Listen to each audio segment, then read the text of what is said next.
मैं सभी मीडिया के साथियों के माध्यम से दिल्ली के लोगों को यह बताना चाहती हूं कि यह कॉन्स्टिट्यूशनल क्राइसिस, यह संवैधानिक संकट दिल्ली में क्यों हो रहा है।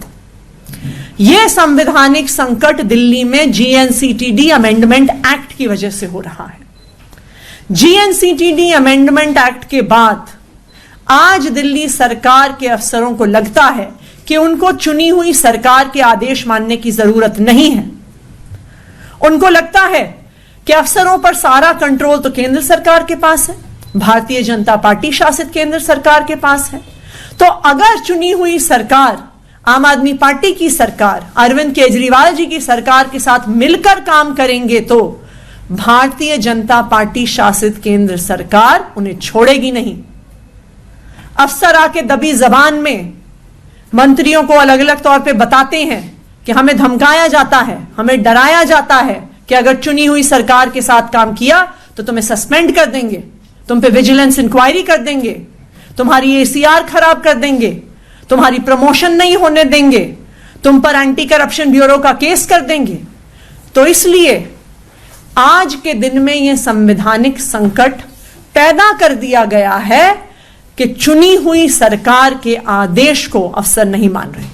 हम उम्मीद करते हैं कि जो एलजी साहब ने हमें आश्वासन दिया है दिल्ली के कॉन्स्टिट्यूशनल हेड होने के नाते कि ऐसा संवैधानिक संकट वो दिल्ली में नहीं आने देंगे। हम उम्मीद करते हैं कि उनकी डायरेक्शंस के आधार पर काउंसिल ऑफ मिनिस्टर्स के सामने वन टाइम सेटलमेंट स्कीम का प्रस्ताव जरूर आएगा। यूडी सेक्रेटरी ने, यूडी विभाग के सचिव ने बिल्कुल मना कर दिया मंत्री के आदेश मानने से। उन्होंने मना कर दिया फाइनेंस मिनिस्टर के लिखित कमेंट्स मानने से। और आज इसी वजह से विधानसभा में एलजी साहब के स्पीच के बाद हमने ये कॉन्स्टिट्यूशनल क्राइसिस का मुद्दा एलजी साहब के सामने रखा। एलजी साहब कॉन्स्टिट्यूशनल हेड हैं गवर्नमेंट ऑफ एनसीटी और दिल्ली की, इसलिए इस कॉन्स्टिट्यूशनल क्राइसिस को रिजॉल्व करने के लिए मुख्यमंत्री जी ने, यूडी मिनिस्टर ने और मैंने ये दलील एलजी साहब के सामने रखी कि अगर इस प्रकार का कॉन्स्टिट्यूशनल क्राइसिस क्रिएट किया जाएगा, अगर अफसर मंत्री की डायरेक्शंस नहीं मानेंगे, काउंसिल ऑफ मिनिस्टर्स के सामने प्रस्ताव नहीं लेकर आएंगे, तो सरकार नहीं चल सकती है। माननीय एलजी महोदय ने इस चर्चा के बाद कहा कि काउंसिल ऑफ मिनिस्टर्स के सामने प्रस्ताव आना चाहिए और उनके सुझाव के अनुसार हमारे यूडी मिनिस्टर सौरभ भारद्वाज जी ने चीफ सेक्रेटरी को कैबिनेट नोट की फाइल भेजी है और चीफ सेक्रेटरी को आदेश दिए हैं कि आने वाले हफ्ते में, अर्ली नेक्स्ट वीक में इस वन टाइम सेटलमेंट स्कीम को कैबिनेट के सामने रखा जाए।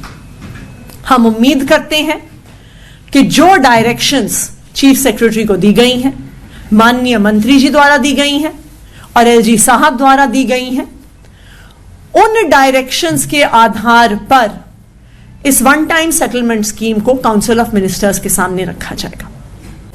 4 दिन पहले सौरभ भारद्वाज जी द्वारा यूडी डिपार्टमेंट को निर्देश दिए गए थे कि वन टाइम सेटलमेंट स्कीम पानी के बिल की दिल्ली के सरकार के काउंसिल ऑफ मिनिस्टर्स के सामने रखी जाए।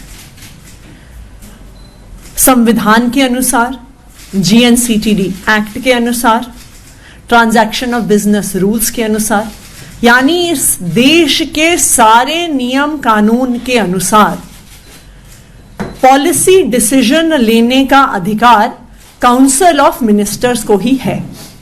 तो जब वन टाइम सेटलमेंट स्कीम आनी है तो इसका निर्णय काउंसिल ऑफ मिनिस्टर्स को लेना होगा।